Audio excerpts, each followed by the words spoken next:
अक्सर आपने ऐसे लोगों को देखा होगा जो सबसे अलग होते हैं। उनका व्यवहार सबसे अलग होता है, उनकी चाह सबसे अलग होती है और वो अधिकतर अकेला रहना पसंद करते हैं। वो भीड़ भाड़ को पसंद नहीं करते। साथ ही आधुनिक ज़माने के लोगों को वो पसंद नहीं करते, वो अलग रहते हैं और उनके अंदर जो व्यवहार या गुण होते हैं वो अलग ही होते हैं। कई लोग उनको बोलते हैं कि आप बहुत पिछड़े हुए हो, इन बातों पर ध्यान मत दो। पर मैं आपको बता दूं, ऐसे लोगों पर ही भगवान की कृपा होती है। ऐसे व्यक्तियों के साथ भगवान सदा रहते हैं। तो आज मैं आपको बताने जा रहा हूं ऐसे व्यक्तियों के बारे में जिन व्यक्तियों के अंदर ये 3 गुण होते ही होते हैं। ये लोग संसार से बिल्कुल विरक्त रहते हैं, अलग रहते हैं। ये अपने गृहस्थी जीवन को तो जीते हैं, पर गृहस्थी जीवन को जीते हुए ये अपने आध्यात्मिक जीवन की तरफ खुद ही चले जाते हैं। इनको कोई शिक्षा नहीं दी जाती अध्यात्म की, ना ही कोई इनका गुरु होता है, ना ही कोई गुरुकुल। फिर भी इनके अंदर ही अपने आप ही वो आध्यात्मिक शिक्षाएं स्वयं ग्रहण होती रहती हैं, स्वयं उत्पन्न होती रहती हैं, जिनसे लोग इनसे प्रभावित होते हैं और लोग ये जानने के उत्सुक होते हैं कि आखिर ये व्यक्ति ऐसी बातें कैसे कर लेता है, ये व्यक्ति इसके पास इतना ज्ञान आता कहाँ से है। तो वो 3 गुण जिस व्यक्ति में होते हैं, भगवान सदा उनके साथ रहते हैं। पहला गुण होता है उन व्यक्तियों में, वो होता है कि वो व्यक्ति जो होते हैं ना, वो दया भाव उनके अंदर इतना कूट कूट कर भरा होता है कि वो किसी चींटी को भी नुकसान पहुंचाने से पहले 100 बार सोचते हैं। जब वो कहीं से गुजरते हैं और उन्हें दिखती है कि कोई मीट की शॉप है, तो उनको बड़ा दया आती है। उनका मन जो है ना वो गदगद, और उनका मन जो है वो बहुत ज़्यादा पीड़ित हो जाता है कि किसी जानवर को मारा जा रहा है। वो हर संभव कोशिश करते हैं कि बचाया जाए। वो जब पक्षियों को पिंजरे में देखते हैं तो वो कोशिश करते हैं इनको आज़ाद करने की। वो जब किसी कुत्ते को भूखा देखते हैं, किसी गाय को भूखा देखते हैं, किसी बिल्ली को भूखा देखते हैं, तो वो कोशिश करते हैं कि उनका जो सामर्थ्य है उससे ज़्यादा वो उनकी सेवा कर पाए, उनका पेट भर पाए। वो ना दिन देखते हैं ना रात देखते हैं। उनके मन में सदैव ये चीज़ें चलती रहती हैं, मैं कुछ ऐसा करूं जिससे ये जो जीव हैं इनके लिए मैं कुछ कर पाऊं, इनके लिए मैं ऐसा कुछ कर पाऊं जिनसे ये आज़ाद हो पाए। उदाहरण के लिए मैं आपको बता दूं, अभी एक बार मैं आ रहा था तो वहाँ पर मछली मार्केट थी, आप जानते होंगे मछली मार्केट, तो रोडों पे ही लोगों ने लगा रखी थी। तो जब मैं देख रहा था, मछलियों को देख रहा था, तो मुझे अंदर से इतना गुस्सा आ रहा था और इतनी पीड़ा हो रही थी कि जिन मछलियों को भगवान ने स्वतंत्रता के लिए, स्वतंत्र रहने के लिए, क्योंकि भगवान ने जितने भी जीव जानवर बनाए हैं, इंसान जितनी भी प्रजातियां बनाई हैं, वो सभी अपनी ज़िंदगी को अपने तरीके से जीने के अधिकारी हैं। चाहे वो जल में है, थल में है, कहीं भी है या आकाश में है। तो जब वो मछलियाँ तड़प रही थी, उस प्रकार मुझे ऐसा महसूस हो रहा था जैसे कि कोई व्यक्ति बिना सांस के तड़प रहा हो। आपने देखा होगा जब सांस उसे नहीं आता तो वो कैसे तड़पता है, उसी प्रकार से बिना पानी के उनके जो गल फड़े होते हैं वो फूल रहे थे।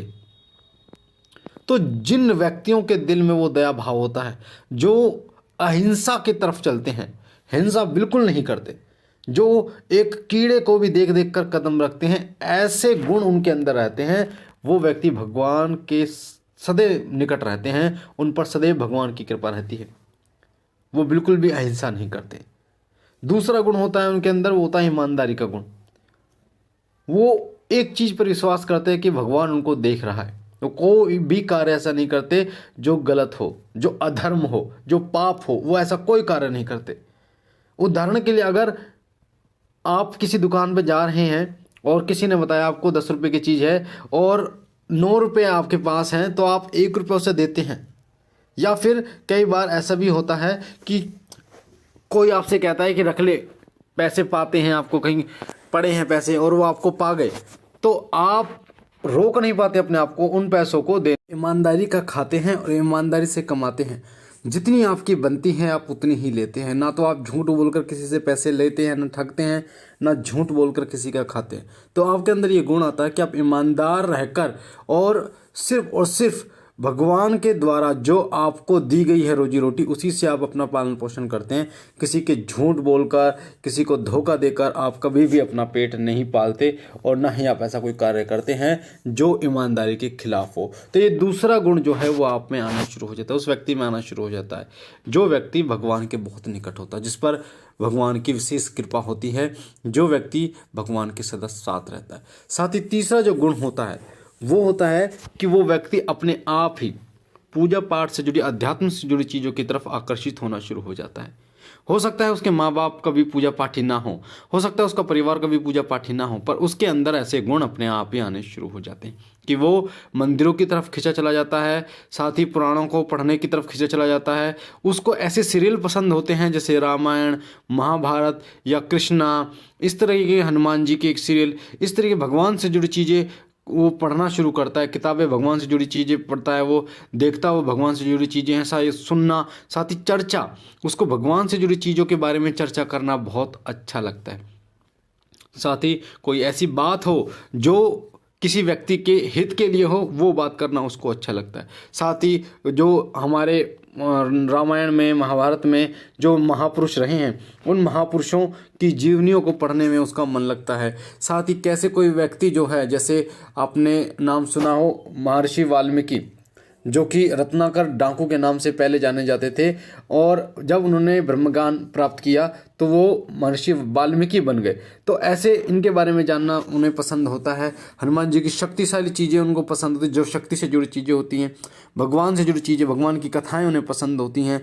वो स्वयं ही पूजा पाठ में आगे रहते हैं, यानी कि वो स्वयं पूजा पाठ करने में उनका विश्वास होता है, अध्यात्म से जुड़ी चीज़ों में उनका विश्वास होता है, परमात्मा को, भगवान को प्रसन्न करने में उनका विश्वास होता है। इस प्रकार की सोच उन व्यक्तियों की होती है।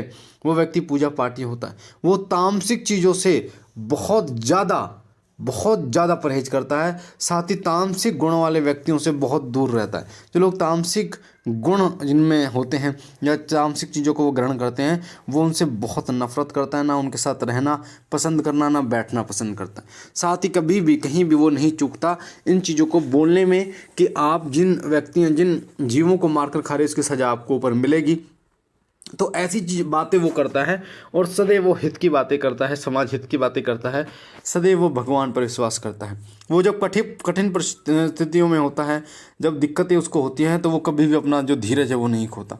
उसका सदैव अडिंग विश्वास भगवान पर होता है कि भगवान मेरी मदद करेंगे। साथ ही ऐसे व्यक्ति को गुस्सा भी नहीं आता, चाहकर भी वो गुस्सा नहीं कर पाता, उसके अंदर ये गुण अपने आप ही विद्यमान हो जाता। तो ये सब ईश्वरीय कृपा होती है कि किसी व्यक्ति को पेट से नहीं सिखाया जाता, कि अभिमन्यु नहीं है जो पेट से सिखा दिया।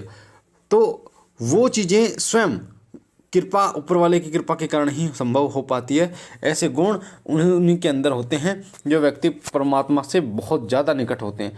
ऐसे व्यक्ति पिछले जन्म में भगवान के बहुत बड़े भक्त होते हैं, भगवान को मानने वाले होते हैं, जिसके कारण से इस जन्म में भी उन्हें इसी प्रकार के गुणों का समावेश मिलता है, भक्ति मिलती है। तो अगर ऐसे गुण आपके अंदर हैं तो आप भगवान के बहुत निकट हैं, भगवान आपके सदा साथ हैं। और ये गुण यकीन मानिए उन्हीं व्यक्तियों के अंदर होते हैं जिन पर भगवान कृपा करते हैं। और वो व्यक्ति कभी भी भौतिक चीज़ों के पीछे नहीं भागते, वो आध्यात्मिक चीज़ों को बहुत ज़्यादा महत्वता देते हैं। तो ये गुण मैंने आपको बताया। अगर आपके अंदर भी ये 3 गुण हैं तो आप भगवान के बहुत निकट हैं, भगवान आपके सदा साथ हैं और आपकी मदद कर रहे हैं, इसको नकारा नहीं जा सकता। तो मुझे आशा है ये महत्वपूर्ण जानकारी आपको पसंद आई होगी। पहली बार चैनल पे हैं, चैनल को लाइक कीजिए, शेयर कीजिए, कमेंट में ओम नमः शिवाय जरूर लिखिए। साथ ही शिव कृपा परिवार से जुड़ने के लिए वीडियो के नीचे जो लाल कलर का बटन है सब्सक्राइब को, उसे दबा के चैनल को सब्सक्राइब कीजिए, ताकि जो जानकारी हम डालें वो सबसे पहले आपको मिल जाए। बाबा भोलेनाथ से मैं विनती करता हूँ कि बाबा भोलेनाथ आप पर अपनी असीम कृपा बनाए रखे, आप और आपका परिवार सदा सुखी रहे, स्वस्थ रहे, खुश रहे। हम मिलते हैं एक नई जानकारी के साथ, तब तक के लिए ओम नमः शिवाय, ओम नमः शिवाय, ओम नमः शिवाय।